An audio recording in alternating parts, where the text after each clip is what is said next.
నల్లగొండ జిల్లాలో యూరియా కొరతపై task force team focus పెట్టింది. అక్రమంగా ఎక్కువ ధరకు యూరియా అమ్ముతున్న 4 షాపులపై కేసు నమోదు చేసింది. ఇక ఫర్టిలైజర్ షాపు యజమానులు అక్రమంగా యూరియా అమ్మకానికి పరోక్షంగా సహకరిస్తున్న ఉద్యోగులపైన ఫోకస్ పెట్టారు టాస్క్ ఫోర్స్ అధికారులు. జిల్లాలోని అన్ని షాపుల్లో డీటెయిల్స్ తీసుకుని ఎప్పటికప్పుడు టాస్క్ ఫోర్స్ టీంతో మానిటరింగ్ చేస్తున్నారు ఎస్పీ శరత్ చంద్ర పవార్. రైతులు అవసరానికి మించి యూరియాను కొనుగోలు చేయవద్దని సూచించారు.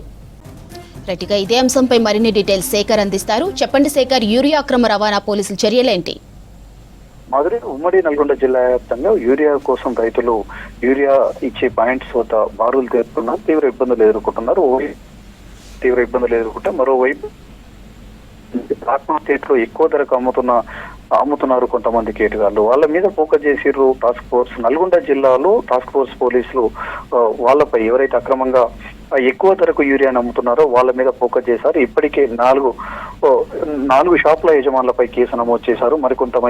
మందిపై దృష్టి సారించారు. అయితే యూరియాకు సంబంధించి కూడా ఆ షాపులకు ఎలా వస్తుంది, అదేవిధంగా ఎక్కువ వచ్చిందా, వాళ్లకు ఎంతైతే ఇవ్వాలో దాన్ని పరిమితి మించిగా ఏమైనా వచ్చిందా అనే దాని మీద కూడా పూర్తి స్థాయిలో ఎంక్వైరీ చేస్తుంది టాస్క్ ఫోర్స్. ఎప్పటికప్పుడు దీన్ని మానిటరింగ్ చేస్తున్నారు జిల్లా ఎస్పీ శరత్ చంద్ర పవార్. ఓవైపేమో యూరియాకు సంబంధించి ఇల్లీగల్ గా ఎక్కడ బయటికి పోకుండా రైతులకే అందే విధంగా చూస్తున్నారు. మరోవైపు టాస్క్ ఫోర్స్ టీం కూడా జిల్లా వ్యాప్తంగా నల్గొండ జిల్లాలో ఫర్టిలైజర్ షాపులు కావచ్చు, ఎక్కడైతే సహకార కేంద్రాలకు సంబంధించి కూడా యూరియా పాయింట్ డిస్ట్రిబ్యూషన్ పాయింట్స్ ఎక్కడైతే ఉంటాయో అక్కడ ఫోకస్ చేశారు. ఎప్పటికప్పుడు కూడా రైతులకు మాత్రమే ఇచ్చే విధంగా చూస్తున్నారు. మరోవైపు రైతులు యూరియా కొరత ఉందనే దాంతో పెద్ద ఎత్తున ఇబ్బంది పడుతున్నారు. మరోవైపు వాళ్ళు తీసుకునే దానికంటే ఎక్కువ తీసుకుంటున్నారు. దాన్ని తీసుకోకుండా ఎంతైతే అవసరమో అంతవరకే తీసుకోవాలి అని చెప్పేసి రైతులకు సూచిస్తూనే ఎక్కడ ఇబ్బంది లేదు, అందరికీ కూడా యూరియా వచ్చే విధంగా అటు రాష్ట్ర ప్రభుత్వం అధికార యంత్రాంగం పనిచేస్తుంది. రైతులు వచ్చే ఎక్కడైతే ఒక యూరియా కొరత ఉంది అని చెప్పడంతో పెద్ద ఎత్తున వస్తున్నారు, అట్లా రావాల్సిన అవసరం లేదని చెప్పేసి కూడా రైతులకు సూచిస్తూ ముందుకు పోతున్న పరిస్థితి. ఇప్పటికే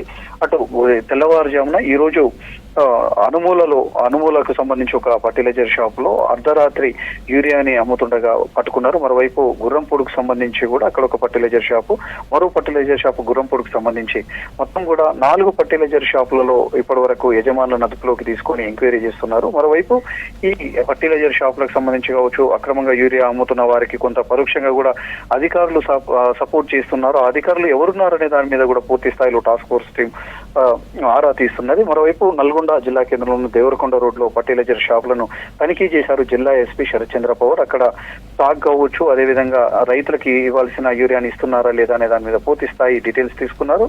ఎక్కడ రైతులకు గనక ఇబ్బంది పెడితే ఊరుకునేది లేదు, వాళ్ళ మీద క్రిమినల్ కేసులు నమోదు చేయడంతో పాటు ఫర్టిలైజర్ షాప్ కు సంబంధించిన లైసెన్స్ ను కూడా రద్దు చేస్తామని చెప్పేసి సీరియస్ గా వార్నింగ్ ఇస్తున్నారు. మరోవైపు ఎప్పటికప్పుడు కూడా జిల్లా వ్యాప్తంగా కూడా తనిఖీలు నిర్వహించడంతో పాటు టాస్క్ ఫోర్స్ టీం యాక్టివ్ అయిందని చెప్పుకోవచ్చు. ఎందుకంటే పెద్ద ఎత్తున రైతులు వాళ్ళు క్యూ లైన్ లో గంటల తరబడి ఉంటున్నారు. అర్ధరాత్రి పోయి అక్కడే యూరియాను ఎక్కడైతే పంపిణీ చేస్తారో అక్కడ నిద్రాహారాలు మారి తిండి మానేసి కూడా అక్కడే ఉంటున్న పరిస్థితి. దాంతో చెల్లించిన టాస్క్ ఫోర్స్ టీం కావచ్చు, పోలీసులు కావచ్చు, జిల్లా అధికార యంత్రాంగం, జిల్లా కలెక్టర్లు కూడా ఎప్పటికప్పుడు మానిటరింగ్ చేస్తున్నారు. రైతులకు నేరుగా అందే విధంగా ప్రయత్నం చేయడంలో భాగంగానే ఇప్పుడు కేసులు టాస్క్ ఫోర్స్ టీము నమోదు చేస్తుంది అని చెప్పుకోవచ్చు మాధురి.